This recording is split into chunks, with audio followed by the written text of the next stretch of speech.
This initial solution will show you how to fix stylish font not available on Instagram story.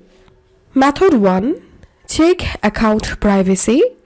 Most of users use private account and not get or working with stylish font on their Instagram account. Thus, you have to check account privacy if it's private to make it public to test if will work and enjoying new feature. Method 2. Update your Instagram app. However, if you have to go Play Store or App Store to check if you are using the latest version of the application. If not, must update the latest one and see if this new feature will be able or working in your account. If not solved, try next solution. Uninstall and reinstall the Instagram app.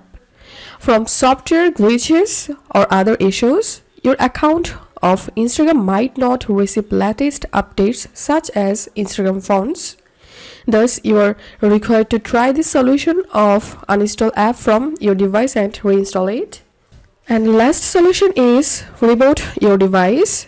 Another you can use to solve the issue by force close the app and restart the mobile. And after that, start the Instagram application again. It might solve the issue of Instagram font not working or available. So that's how you can fix this problem. If you find this video helpful, make sure to subscribe Initial Solution. See you in the next video.